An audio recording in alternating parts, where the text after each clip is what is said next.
Back in 2002, I was just 21 years old, and the people of Ewa Beach in Waipahu entrusted me with their votes, electing me to serve as their state representative at a pivotal time of rapid growth within our community. 2 years later, you supported my decision to step away from that seat in the state legislature when I volunteered to deploy with the Hawaii Army National Guard to Iraq. There was no way that I could stay home in beautiful Hawaii as my brothers and sisters in uniform marched off to serve in a war zone on the other side of the world. I'm grateful to our dearest Senator Daniel K. Akaka, his wife Auntie Millie, and the entire Akaka Ohana who welcomed me as one of their own when I returned from that Iraq deployment.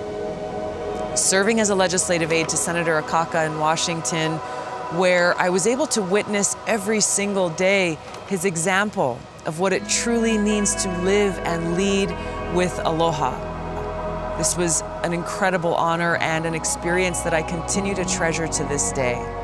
When I came home for my second Middle East deployment, the people of Honolulu's City Council District 6 allowed me the opportunity to serve them, filling potholes, fighting to protect our environment, empowering and supporting our small businesses, and promoting economic development. And since 2012, the people of Hawaii's 2nd Congressional District have voted resoundingly through 4 elections for me to serve as your voice in Washington. We've been through a lot, and we've accomplished so much together.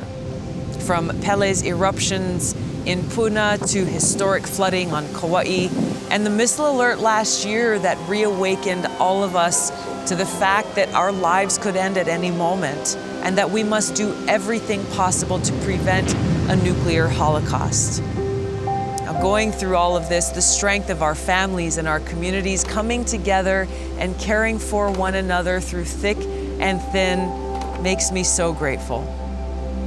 Throughout my life, I've never thought of a quote-unquote political career.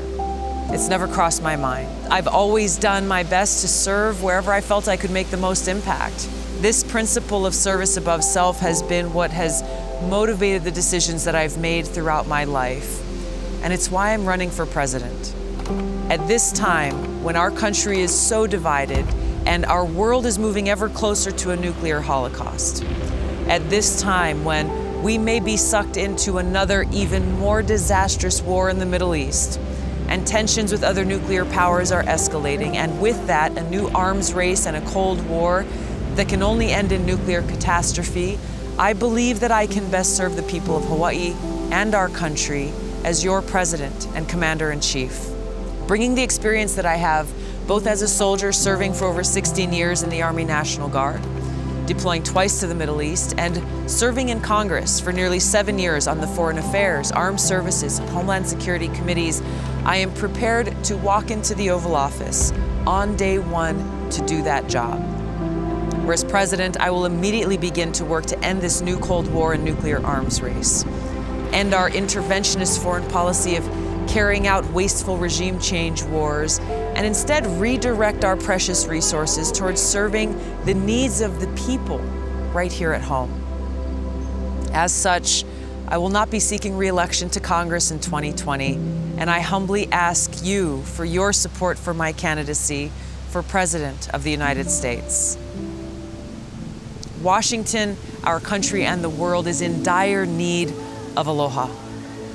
Only aloha has the power to heal the divisive wounds in our nation. Only aloha has the power to bring our nation together, recognizing that we are all God's children and we're all Americans. As president, I will lead with aloha, putting people ahead of profits, putting people ahead of politics, putting the well-being of our people and our planet above all else.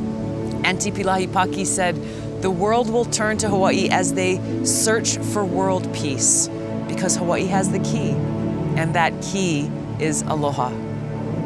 Dr. Martin Luther King saw the power of aloha when he first visited our islands and addressed the Hawaii House of Representatives back in 1959, where he said, "We look to you for inspiration and as a noble example, where you have already accomplished in the area of racial harmony and racial justice what we are struggling to accomplish in other sections of the country. And you can never know what it means to those of us caught for the moment in the tragic and often dark midnight of man's inhumanity to man, to come to a place where we see the glowing daybreak of freedom and dignity and racial justice. After returning to the mainland, Dr. King said of his visit to Hawaii, "As I looked at all of these various faces and various colors mingled together like the waters of the sea, I could see only one face, the face of the future."